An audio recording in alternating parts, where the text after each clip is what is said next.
Myst, Might, Mayhem. By Han Jung-Wioya. Chapter 212. Secret Mission. Part 1. Scrape scrape. The hull of the boat scraped against the shore as it moved up. Splash. Splash. Splash. The anchors attached to the left, right, and rear of the boat were lowered, but the boat still shook due to the rough current. However, they succeeded in crossing the river in less than half an hour. Siep Chun, Jia Jiamzhong, and Mong Muyak, who had woken up by the time they arrived, seemed to be in a dazed state, with blank expressions on their faces. They couldn't even properly recognize when they had fallen asleep and woken up. They only had the feeling that they had taken a short nap. Mok Jiangun, who had been looking at them strangely, approached the resentful Sol Hayun standing in front of the rudder and greeted him with a polite bow. "Thanks to you, we were able to cross the river safely." "Thank you. I only kept the agreement, so there's no need to thank me too much. An agreement is an agreement, and gratitude is gratitude." "I understand. Then be careful as you disembark." "Ah. Before you go, may I ask you one more thing?" "What is it?" "By any chance, did you see an old man carrying a bamboo fishing rod?" "No, do you know him?" At these words, the resentful Sol Hayun momentarily hesitated. But he soon shook his head and replied, "I don't know." "Do you really not know?" "That's right." At the resentful Sol Hayun's answer, Mok Jiangun chuckled and lightly bowed again, then turned to leave. Watching Mok Jiangun's back, the resentful Sol Hayun recalled what had happened earlier. "If he asks about me, tell him you don't know anything." There was a request from the elder, so he hid it, but that cunning young man seemed to have noticed. At least the fact that the elder and himself had a connection. However, unless the elder wanted it, it was better not to know his identity. If he truly possesses talent exceeding his, as the elder's discernment suggests, surely the connection will be made again someday. Asterisk asterisk asterisk. Around the beginning of the evening hour. In front of an abandoned temple of Guanyu on the east side of Mount Guizhou in Anak County of Henan Province. There, sitting around a bonfire, were three men eating roasted deer meat. Among the three men who appeared to be in their mid-20s, one man stood out in particular. His face was white as if he had applied powder, and his lips were red as if he had applied rouge. He was even eating the meat by daintily tearing it off instead of biting into it in one mouthful. Seeing him like this, a man with droopy eyes and a blue headband around his forehead clicked his tongue and said, "Yubong, you've completely become a eunuch." "Ho ho ho. I've been living as a eunuch for nearly 2 years now, so it's only natural to say that. Putting other things aside, can't you do something about that laughter? How can I change what's already ingrained in my mouth? Please bear with me a little, Master Ganyang." "Ho ho ho. Ha." The grating laughter was so annoying that the man with a blue headband around his head, called Ganyang, let out a sigh. Across from him, a man with a beard, who was tearing off and eating the meat, stopped and called out in an irritated voice. "Ganyang. What is it? We've waited long enough, so how about we start heading back?" "Head back, you say?" "That's right. Anyway, the rear unit won't be arriving today." "But OKGI." The man called OKGI interrupted Ganyang, who was about to say something, with a raised voice. "It's not just one day, but it has been raining for nearly half a month. Rivers are overflowing everywhere, and there have even been landslides. How can they possibly meet the deadline?" As he said, the damage caused by the rain that had continued for half a month was indescribable. Especially around the rivers, they had heard that it was impossible to even launch boats. Considering this, OKGI judged that even if they were masters, it was impossible for them to gather at the rendezvous point by the deadline. Ganyang stroked his chin with a troubled expression. The Imperial Guard Martial examination was 3 days away. They had to arrive in the imperial capital, Kaifeng, within 2 days before that and fully brief them on the true purpose of the secret mission and the necessary requirements. Moreover, this wasn't the end. There was also someone they had to meet before taking the martial examination. It would be difficult with just us. It's not about being difficult. We're already late. Even if they arrive tomorrow, at that point, it's no different from the mission being disrupted. Didn't we already consider the situation where the advance team wouldn't arrive on time? Let's just head back. At OKGI's words, Ganyang sighed. No matter how he thought about it, it was unreasonable. Due to the heavy rain, the rivers had overflowed, and they probably couldn't even cross for several days. In fact, the probability of them reaching this place in 3 days, let alone tomorrow, was slim. Phew. Alright. You're right. Let's withdraw now. At Ganyang's decision, OKGI finally showed a satisfied expression. From the beginning, he hadn't been too keen on the rear unit coming. The ministry had said they would dispatch capable recruits as requested by that place, but they were nothing more than rookies who lacked real combat experience or even assassination experience. On the other hand, they had been trained for this day. They were waiting for the day they could make a significant contribution and return to the society in glory. But to carry out the mission with those rookies as the main force? No matter how he thought about it, he couldn't accept it. I'll show them that we can do it well enough without those bastards. With that thought, OKGI removed the remaining deer meat from the wooden stand and was about to extinguish the bonfire. Right then, Russell. The presence of someone was felt from the bushes to the southwest. At this, everyone, including him, hurriedly reached for their weapons and turned their heads. Then someone emerged from the bushes, revealing their appearance. Ah. It seems we arrived on time. Seeing the face illuminated by the bonfire, OKGI couldn't help but exclaim inwardly. That was because he was momentarily surprised by the beautiful face that seemed like a woman's. Then, 3 more people appeared behind him. The one who particularly stood out was a man with a muscular and sturdy physique, though not very tall, wearing a broken rosary around his neck and having a fierce impression. On either side of him were a man in his late 20s who appeared to be holding a somewhat light sword, and a youth with a tall and handsome appearance but giving off a cold feeling. Could it be? At their appearance, OKGI's expression stiffened. Could these people be the rear unit? No way. No matter how much they hurried, it was difficult for the rear unit to meet the deadline. In the first place, they couldn't even cross the river, so how could they arrive today? At that moment of bewilderment, the leader of the advance team, Ganyang, said to them, "Heavenly mandate." This was a prearranged code phrase. At Ganyang's words, Mong Muyak stepped forward and replied, "Earthly fate." At those words, Ganyang's expression brightened. That was because the rear unit, which he thought wouldn't arrive on time, had arrived at the point when they were about to withdraw. Clap. Ganyang clasped his hands together in a polite bow and was about to greet them. "Welcome." The leader of the advance team, gone. Then OKGI interrupted. "It's not certain yet if they are the rear unit or not." "What are you talking about? How can those who know this location and the code phrase? What if something goes wrong because of that? We need to be sure of everything." Ganyang couldn't hide his embarrassment at OKGI's firm attitude.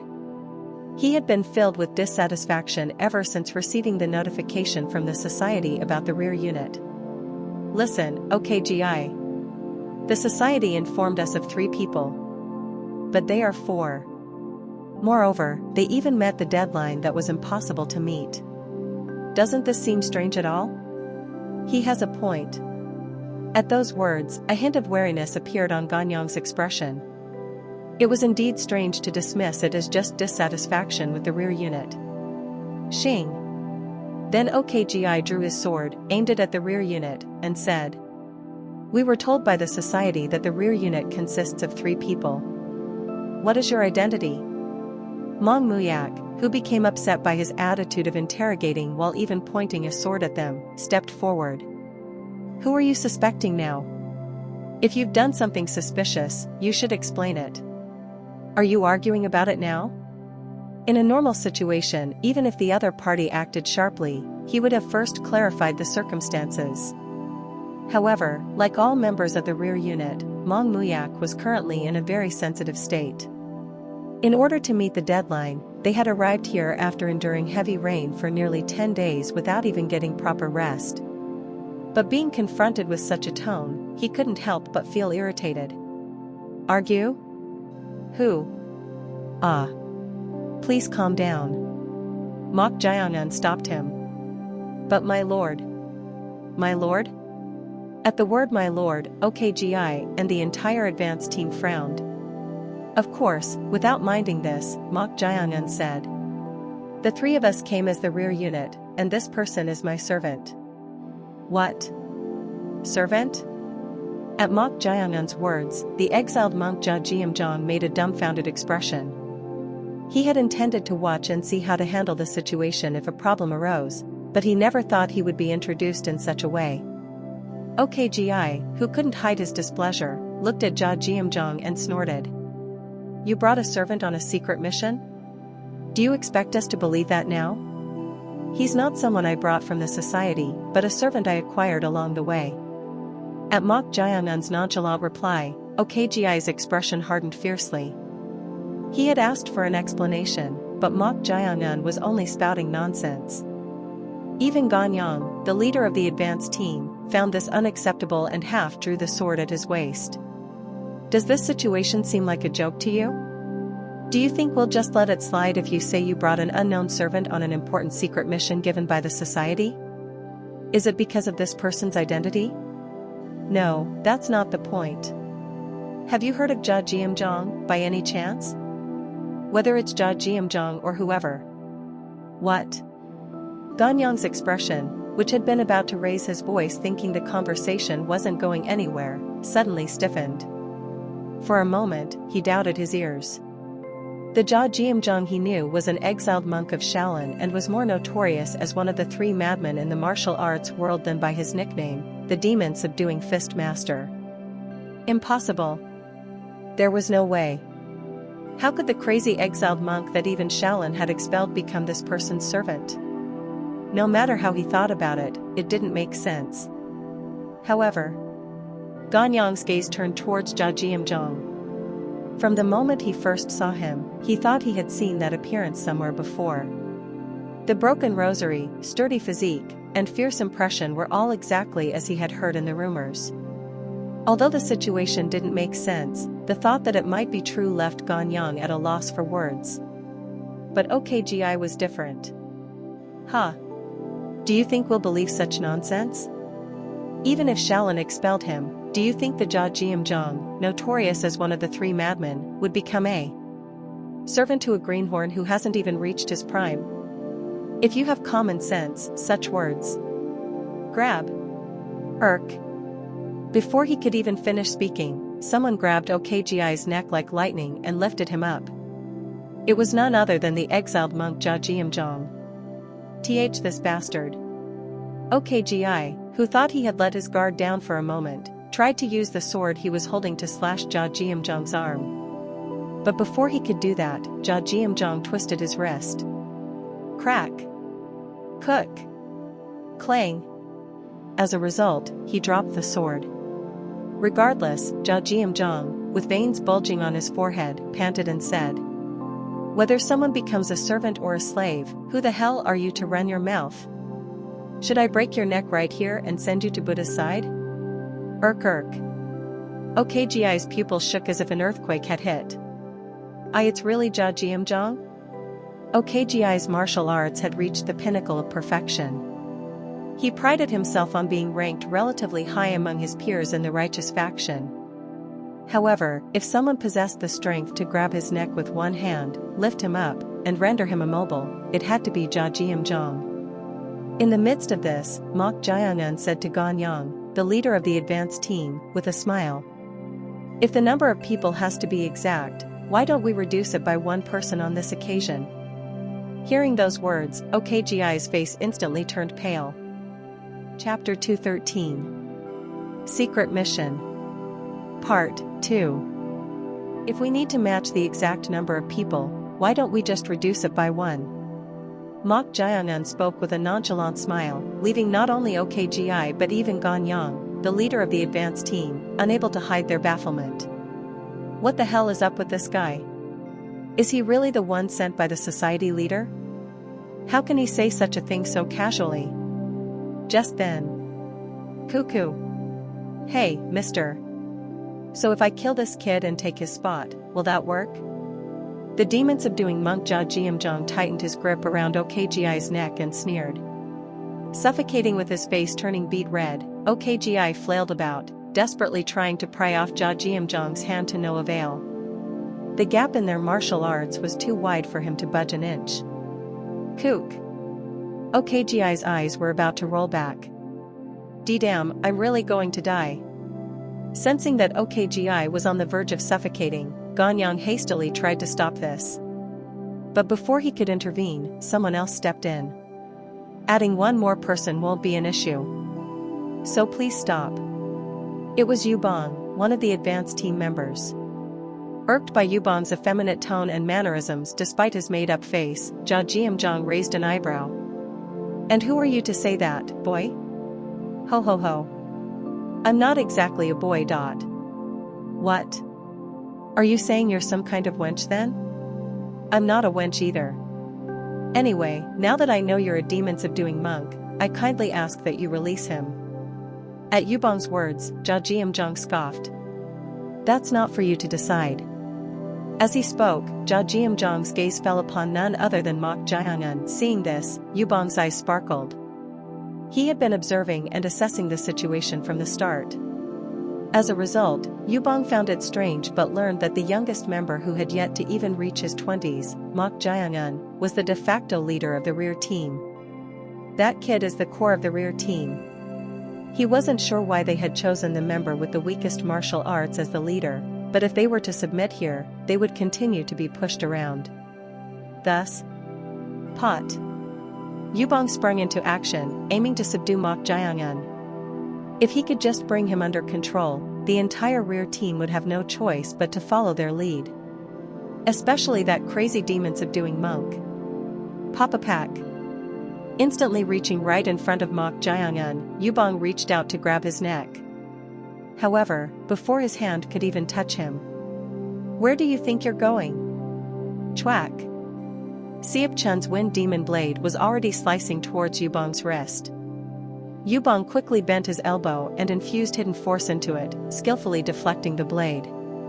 Tang! The thin and light wind demon blade momentarily curved from the rebound.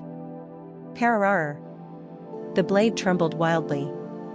The impact of the hidden force reached even the palm gripping the sword handle. Kook! Not missing that brief instant, Yubong kicked towards Siep Chun's abdomen. Hack! However, Siep Chun was not one to easily fall for such an attack. Instead, he lifted Yubong's kicking leg upward and Piak! He struck the opposite side of the curved wind demon blade with his fist, dissipating the hidden force. Using the rebound from lifting the leg, he lightly leaped and tilted his head back, easily dodging Yubong's roundhouse kick with his other leg. Pak! The roundhouse kick narrowly grazed Siep Chun's hair. Not missing a beat, Siep Chun executed the second stance of the folding blade. Technique, rotating butterfly warning, with the wind demon blade that had its hidden force dissipated. Chwach chwach chwach chwach. Huh? As the blade rotated in a wide trajectory towards his neck, Yubong hastily dodged with a fox-like movement using a mysterious lightness skill, hopping over it. Tot attack. What kind of lightness skill is that? His blade wielding is no ordinary feat. Siep Chun and Yubong, who had exchanged several attacks in a brief moment, marveled at each other's skills and distanced themselves by more than 4 steps. But there was another person surprised by their duel, Ganyang, the leader of the advanced team. He had thought himself the most outstanding in martial arts among the advanced team. However, he never expected Yubong, who was said to have spent nearly 2 years as a eunuch in the imperial palace, to possess such astonishing prowess. He was hiding his martial arts? Ganyang clicked his tongue inwardly. Just then, Yubong glanced at Siep Chun with a troubled expression. Breaking through this person seemed far from easy. Thus, it's a shame, but there's no other way. From his bosom, he took out something and threw it towards Sib-Chun like a concealed weapon. Sook. Naturally assuming it was a dart, Sib-Chun swung his wind demon blade to deflect it. However, the moment the blade's edge sliced the object Yubong had thrown. Papapapak. Gunpowder? It was none other than gunpowder. As the gunpowder exploded, red and blue sparks flew, causing Sib-Chun to momentarily lose sight, frantically swinging his blade to prevent Yubong from closing in. But Yubong's target wasn't him. It was Mok Jiangun. Amid the flying sparks, Yubong aimed to subdue the one he considered the weakest but the core of this group. However, there was a fact Yubong was unaware of. Resorting to underhanded tricks, I see. What? Hack. Huh. Mok Jiangun lightly deflected Yubong's hand that was reaching out to perform the golden silk hand technique, grabbed his face, and smashed it straight into the ground. Kwang. Ack. Yubong, his head slammed against the floor, trembled in pain. With this single move, Yubong realized it. The strongest one among the rear team, no, among everyone present, was none other than this guy. 2. To think I made such a mistake. It was a grave error on his part to consider this guy the weakest and attempt to subdue him without knowing that fact. Huang. The sound of deflating lungs flowed from Yubong, but his consciousness didn't last long. Perhaps suffering a concussion, his eyes rolled back, and he passed out, foaming at the mouth. Mok Jiangun released his hand from Yubong's face and spoke with a smile. Let's put an end to this pointless power struggle. I believe you've sufficiently realized that further attempts are meaningless, no? At Mok Jiangun's words, Ganyang, the leader of the advanced team, unwittingly swallowed his saliva and nodded his head vigorously. Asterisk. Inside the Guanyu shrine with lanterns lit. The attitude of the dejected advanced team trio was now shrunken, unlike before. But there was something that made them shrink even further. And that was Mong Muyak, Vice Commander of the Headquarters Direct Oversight. Siep Chun, 3rd Captain Commander of the Internal Affairs Headquarters. Mok Jiangun, disciple of the Shadow Clan Master. Upon hearing their identities, the advanced team was stunned.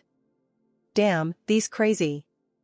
There was also a request from that place, so they knew some high-level pinnacle stage grandmasters would be sent as the rear team through the communication talisman.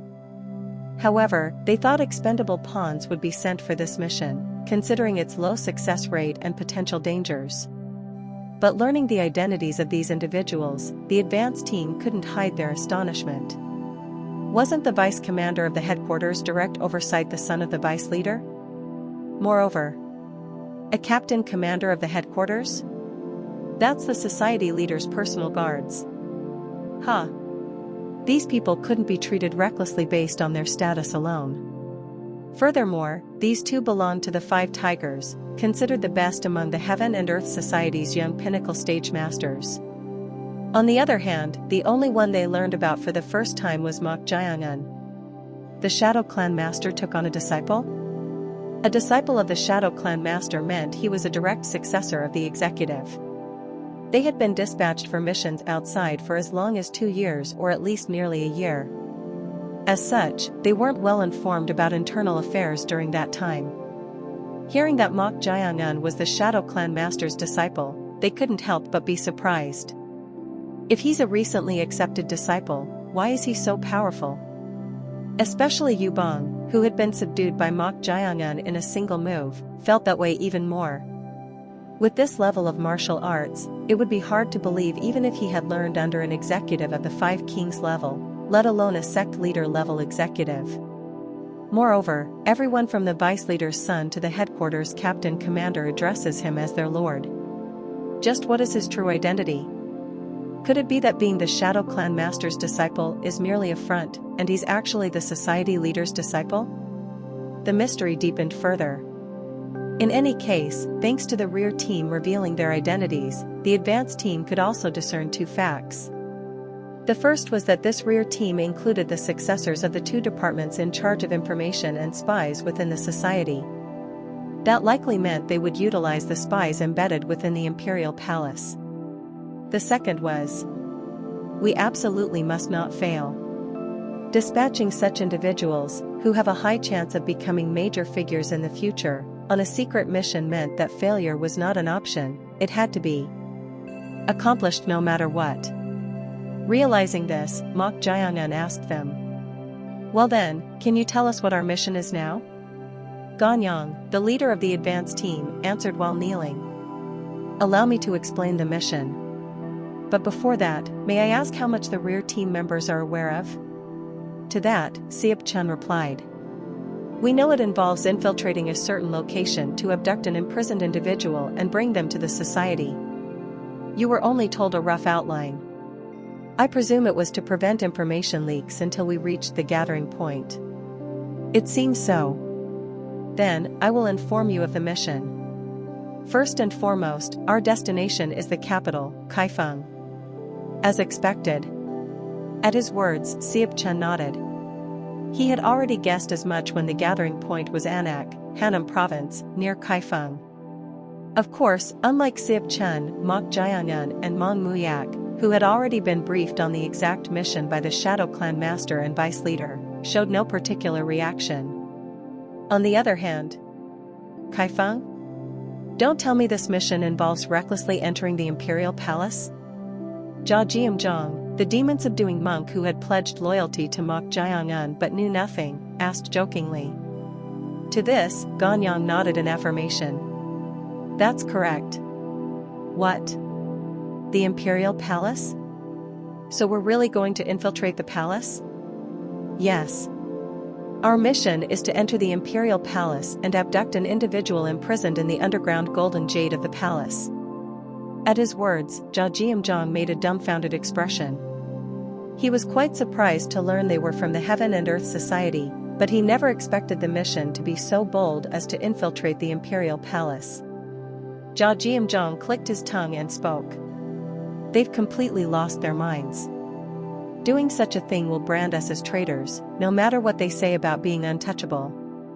Even Jia Jiamzhong, known as a lunatic and one of the three lights of Shaolin, considered this an utterly insane act.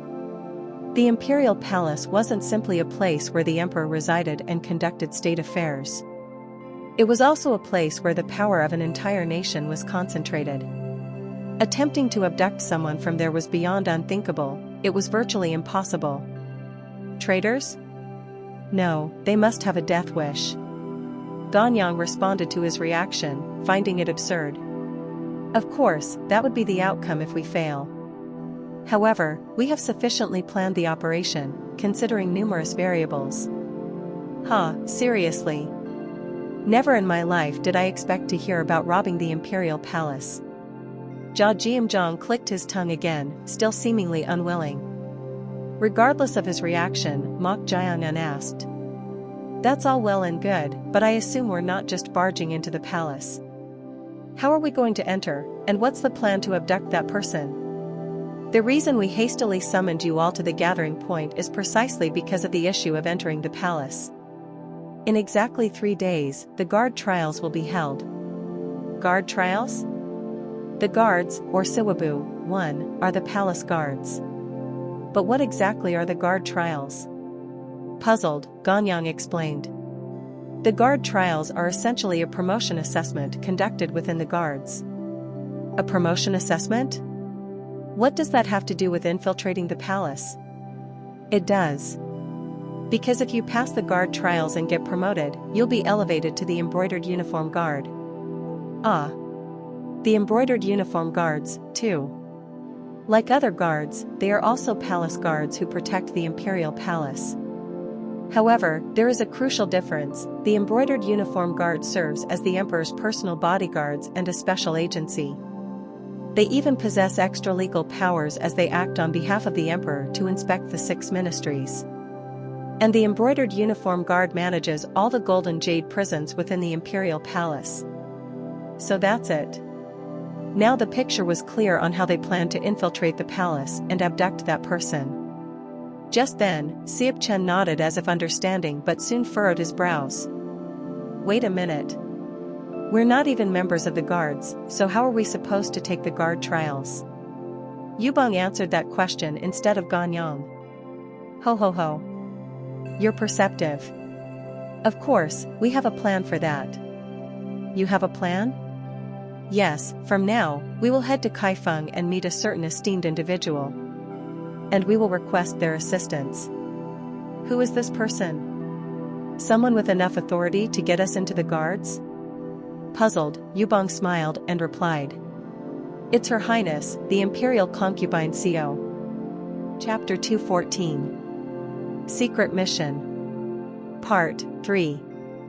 In the inner court of the Imperial Palace, there were 87 women donning the robes of concubines. This meant that there were 87 women who had received the titles of Talented Maiden, Noble Consort, Consort, Imperial Consort, and Noble Imperial Consort. Among these numerous imperial concubines, there were 2 consorts who were the most favored by the emperor. One of them was none other than the Noble Imperial Consort Xiao Yanghyo. The emperor's favor towards her was so immense that despite the presence of the empress's grown children, the 7-year-old child she bore became the crown prince. As a result, she became one of the 4 individuals wielding limitless power within the imperial palace. Ganyang, the leader of the advance team, spread out 4 fingers and spoke while folding them one by one. If we were to name the 4 individuals with the greatest power in the current imperial palace, they would be His Majesty the Emperor's younger brother, Prince Jiang, the Grand Preceptor who also serves as the Supreme Commander of the Central Overseers among the 3 Excellencies, the powerful Minister Heng Yun, His Majesty's second Prince, Prince Zhang, who was originally the most likely candidate for the throne, and Noble Imperial Concubine Co, the mother of the current Crown Prince.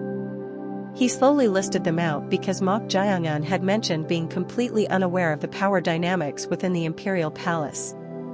Having spent his time only in the mountains, Mok Jiangan had learned a lot through books but was not well versed in how the martial arts world or the current Central Plains operated. So, one of the 4 most powerful figures in the Imperial Palace is Noble Imperial Concubine Co. That's correct. Then why would such a person help us? Mok Jiangan raised a question, finding it incomprehensible. He had heard that the relationship between the Imperial Palace and the martial arts world had improved significantly, but the non-aggression treaty remained unchanged, and only the righteous sects actively interacted with the palace. So why would Noble Imperial Concubine Co, one of the powerful figures in the palace, assist the Heaven and Earth Society, which had even confronted the righteous sects in the past? As he pondered, Yubong spoke in a quiet voice as if revealing a secret. Because we were the ones who supported her from the time she was a noble consort until she became the current Noble Imperial Concubine. The Heaven and Earth Society supported Noble Imperial Concubine Co? Yes, that's right. Ho ho. It seemed their claim of having a plan was not an empty one. If Noble Imperial Concubine Co had received support from the Heaven and Earth Society to reach her current position, it would be difficult for her to simply ignore their request for assistance. At that moment, the demon subduing monk Jia Jiamzhong, who had been sipping alcohol from a gourd with a dissatisfied expression, spoke up. Humph. She might agree to a reasonable request, but will she really accept a request that could affect her own position? At his words, none of the advance team members denied it, remaining silent. Then, Ganyang spoke. The demon subduing monk is right about that. When people reach a high position, they tend to easily forget all the hardships they endured to get there. So there's a possibility of rejection? We won't deny that. The current Noble Imperial Concubine Co is not the same as before. As the mother of the Crown Prince, she has risen to a position where it's difficult for us to exert pressure on her. When a concubine becomes the mother of the Crown Prince, the title Imperial is added to her existing title of Noble Consort. From that point on, she essentially wields limitless power. In this regard, the Heaven and Earth Society found it not entirely pleasing that she, whom they had supported for a long time, had reached such a position. In a sense, she had escaped their control. It won't work unless there's a mutual benefit between both sides. That's right. That's why we need to meet Noble Imperial Concubine Co in advance. Fortunately, with you all joining as the rear team this time, it aligns with her requirements. Requirements? So there have already been discussions? Siap Chen asked, puzzled. To that question, Yubong answered. Yes. We can't abruptly demand that a powerful figure like the noble imperial concubine, who holds the highest position in the inner court, immediately comply with our request. Then what are those requirements? She requested that we send properly trained late-stage warriors, just like how the major and minor sects of the righteous faction do. At Yubong's answer, Mong Muyak clicked his tongue. Mok Jianan then asked. Why do you do that? She's not an ordinary woman, indeed. Pardon? Asking the society to send properly trained late-stage warriors is no different from telling us to move openly in the light, not through spies or from the shadows. Siap Chen also expressed his astonishment. Huh.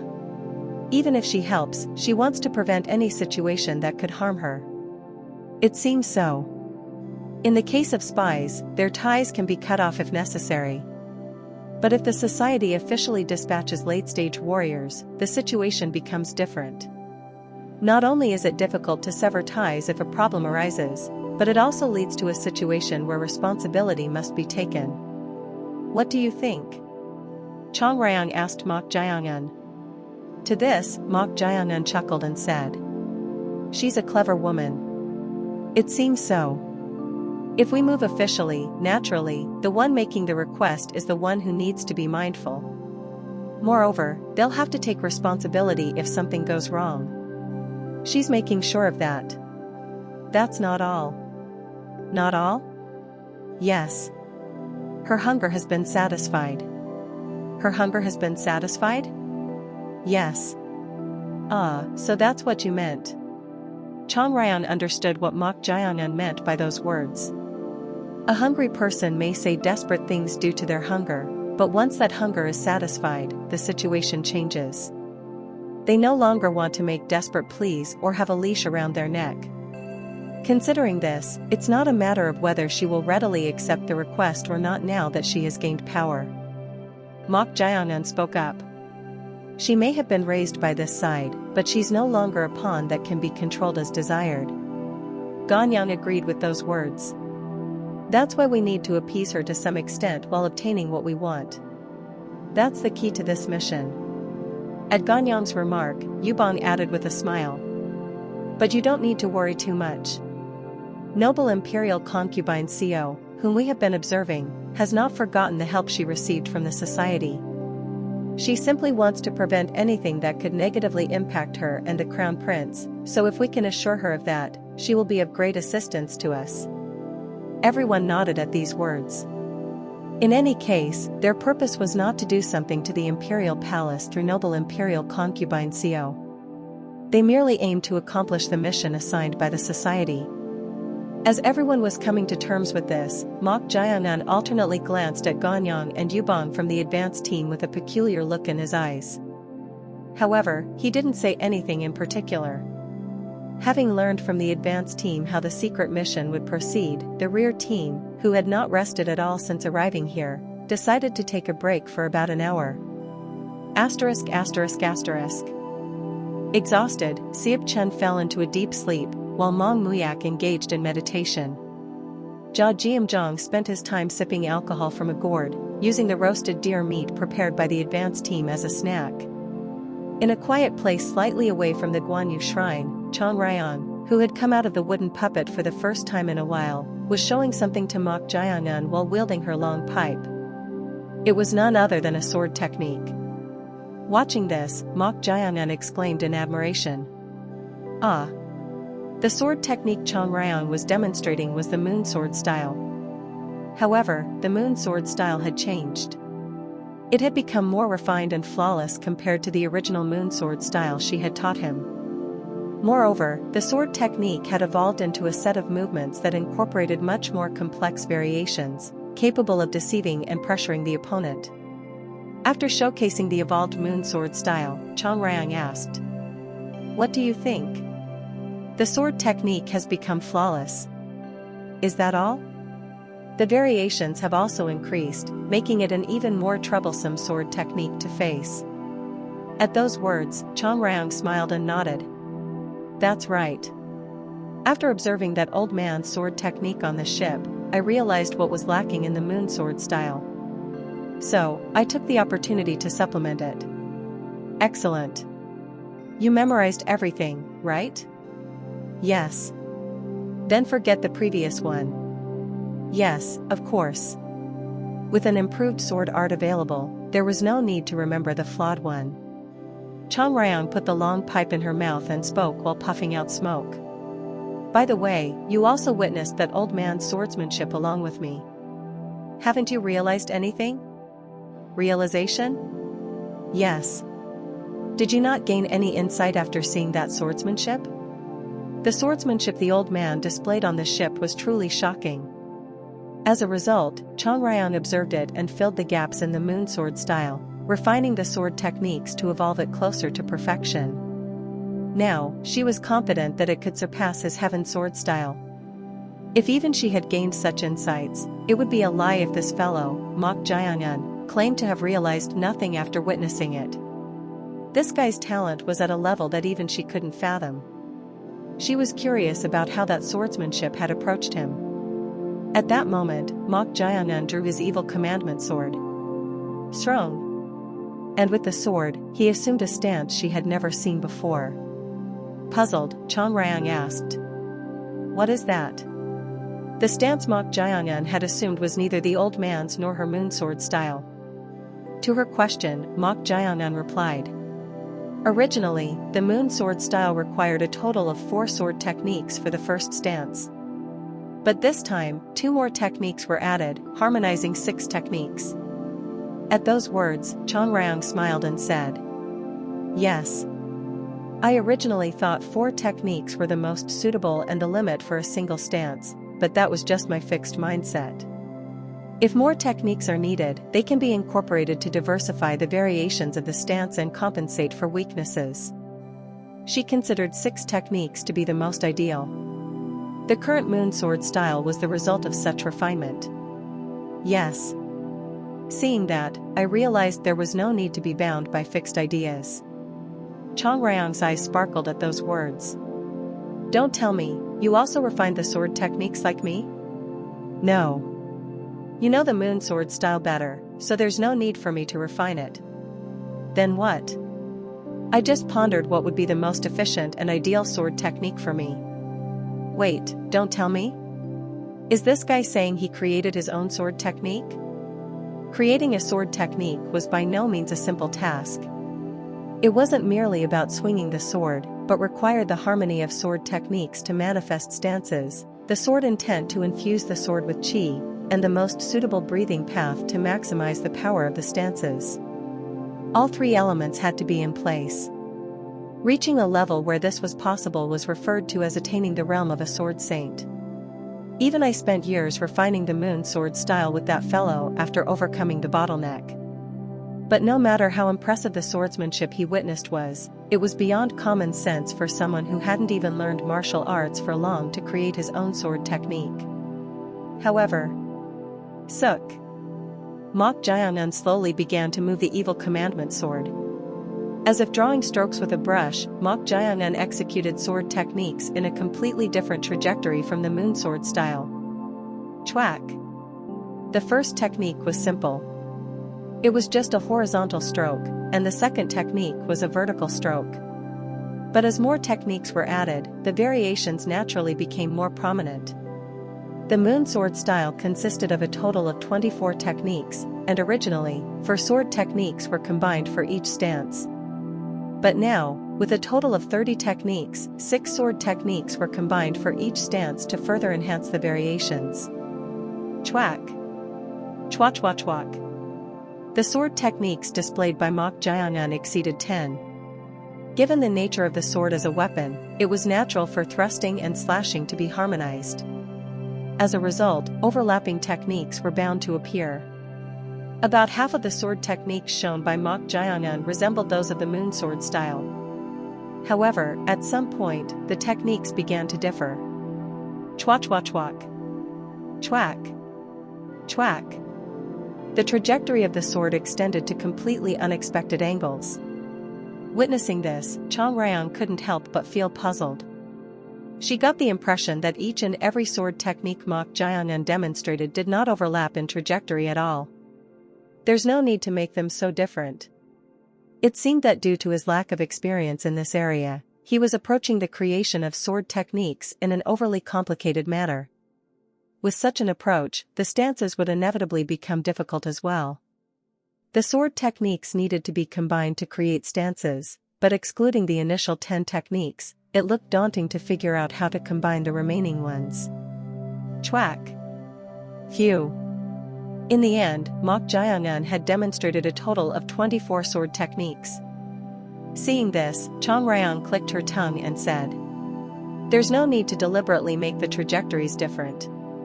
Creating sword techniques like that will ultimately result in overlapping useful techniques, and the rest will be discarded. No. I'll use all of them. You don't need to be greedy with something like this.